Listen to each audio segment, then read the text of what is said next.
ამიდების განხილვისას თქვით, რომ ამიდები საკმაოდ სტაბილური ნაერთებია, რადგან მათ რეზონანსი ახასიათებთ. შესაბამისად, ჰიდროლიზი ისე მარტივად არ მიმდინარეობს, მაგრამ თუ ძალიან ვეცდებით და გამოვიყენებთ მჟავას და დავუმატებთ სითბოს, რომელიც ქუთი მაქვს აღნიშნული, მოხდება ჩვეულებრივად ჰიდროლიზი და მივიღებთ კარბონმჟავას და ამონიუმის კათიონს. მოდი ახლა ვნახოთ მექანიზმი.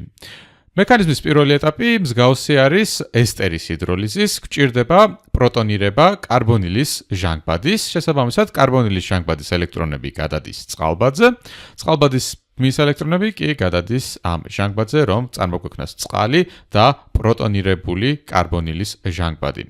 მოდი დავწერ, ოღონდ ის არც დავწერ, რადგან ეს არის წონასწორობით გაკონტროლებული რეაქცია, იგი წინაც მიდის და უკანაც.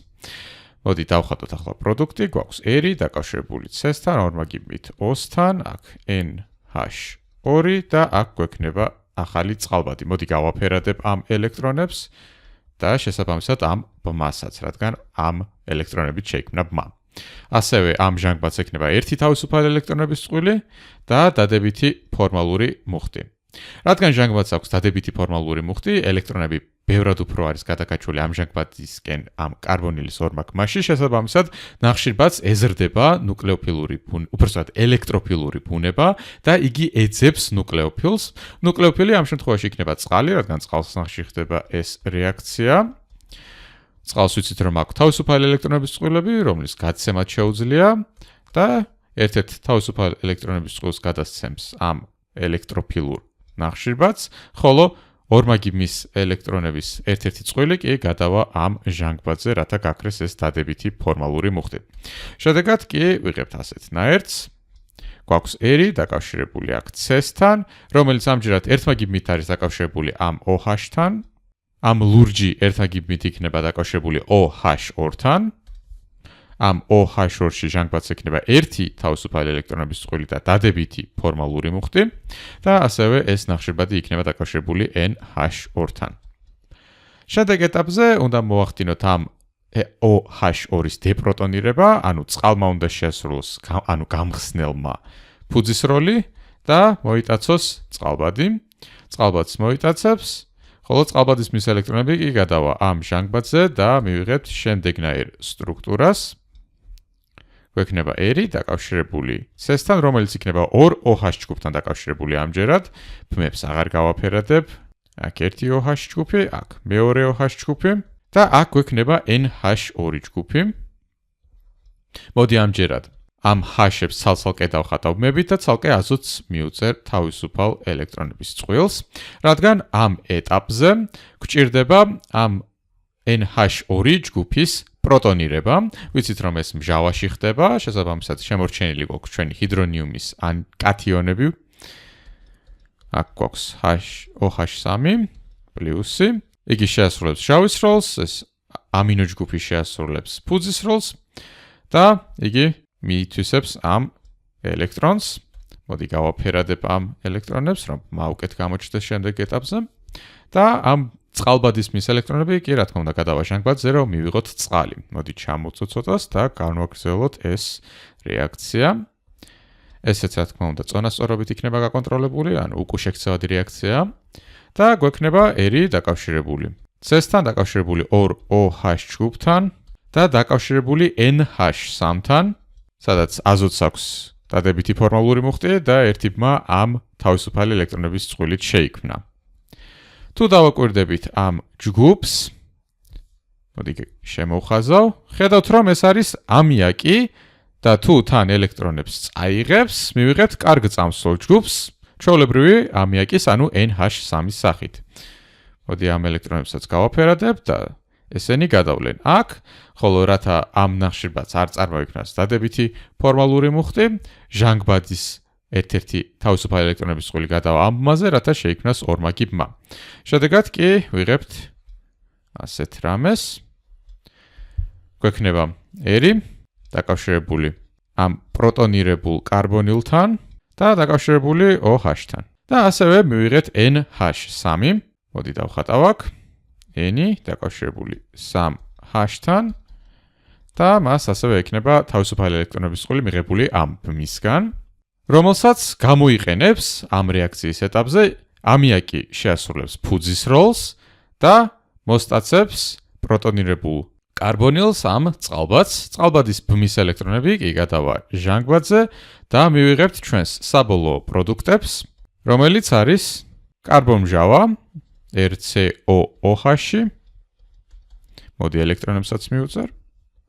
და ასევე ამონიუმის კათიონი, ანუ NH4. NH4+. აქ აზოტს დადებითი ფორმალური მუხტი აქვს. და ერთი ბმა ამ ელექტრონებითაა შექმნილი. თუ ამ მასაც გავაფერადებთ, მაშინ ერთ-ერთი თავისუფალი ელექტრონების წყვილი ჟანგბადს ექნება მიღებული ამ ბმისგან და მოდი დავასრულებ ამ ამონიუმის კათიონსაც. ეს იყო მჟავით ინიცირებული ან მჟავით კატალიზებული ჰიდროლიზი, მაგრამ ასევე შეგვიძლია გამოვიყენოთ ფუძე, რათა მოხდეს ჰიდროლიზი ჩვენი ამიდების. ანუ ახლა იქნება ფუძით ინიცირებული, ანუ ფუძით კატალიზებული ჰიდროლიზი ამიდების. ვიცით რომ OH-ი საკმაოდ ძლიერი ნუკლეოფილია, ამიტომ არ გვჭირდება ჩვენი ამიდის უკეთეს ელექტროფილად გარდაქმნა, პირდაპირ შეუტევს ელექტროფილურ ნახშირბადს ჩვენი OH ჯგუფი, გავაფერადებ ამ ელექტრონებს და გადავიტან ამ ნახშირბადზე, რათა შეგვექმნას მათ შორის. 5 ბმა გამოსდის ამ ალფა ნახშირბადს, შესაბამისად, ალფა ნახშირბადს არა, ამ ელექტროფილურ ნახშირბადს. შესაბამისად, ერთი ბმა უნდა დაკარგოს, ვიცით რომ ორმაგი ბმა გვაქვს აქ კარბონილთან, შესაბამისად, ერთი ბმის ელექტრონების წყვილი გადავა ამ ჟანგბადზე და მივიღებთ შემდეგნაირ სტრუქტურას. გვექნება R დაკავშირებული C-სთან, დაკავშირებული O-თან, სადაც ერთი ელექტრონების წყვილი მიიღო ამ ბმისგან, მას უარყოფითი ფორმალური მუხტი ექნება, ასევე ერთი ბმა გვექნება OH-თან და ასევე ბმა გვექნება NH2-თან. ამ სტრუქტურაში NH2-ს უკვე შეუძლია მოლეკულის დატოვება, იგი თან წაიღებს ამ ელექტრონებს, ხოლო რათა ნახშირბადი არ გახდეს დადებითი ფორმალური მუხტის მატარებელი, ჩვენი ჟანგბადი გადასცემს ელექტრონებს, რომელიც წინაზე ამ ბმისგან მიიღო. შედეგად კი ვიღებთ ასეთ ნაერთებს, გვექნება RCOOH-ი, სადაც ერთი ბმა ამ მწვანე ელექტრონებისგან იყო შექმნილი და ასევე მივიღებთ NH2-ს, სადაც ერთ-ერთი თავისუფალი ელექტრონების წყვილი მიღებული აქვს აზოტს ამ ბმისგან. ასევე N-ს ექნება უარყოფითი ფორმალური მუხტი. NH2 საკმაოდ ძლიერი ფუძეა, ხოლო კარბონმჟავა ლოგიკურად მჟავა არის, შესაბამისად მოხდება რეაქცია ფუძესა და მჟავას შორის, სადაც ჩვენი ამიდის ანიონი მოპარავს წყალბადს და გახდება ამიაკი. ელექტრონები გადავა აქ, ამ წყალბადის ელექტრონები გადავა ამ ჟანგბადზე და მივიღებთ კარბოქსილატის ანიონს და ამიაკს.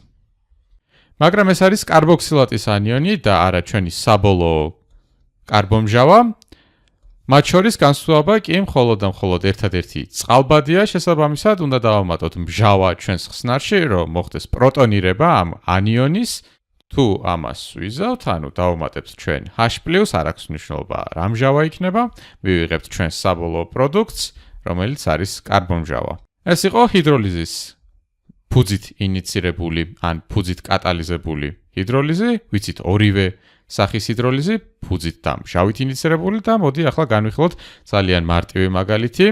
გვაქვს აქ მოცემული ბენზომჟავას დაკავშირებული ამინოჯგუფი, ანუ ეს არის ბენზამიდი და ბენზამიდიდან უნდა მივიღოთ ბენზომჟავა. ამისთვის, რა თქმა უნდა, უბრალოდ უნდა გამოვიყენოთ ჰიდროლიზის რეაქცია, შეგვიძლია გამოვიყენოთ ან მჟავით ინიცირებული, ანუ H3O+ და სითბო Q-ს მაგირად შეიძლება დელტა იყოს სითბოს აღნიშნულად მოცემული, ან შეგვიძლია ფუძე გამოვიყენოთ.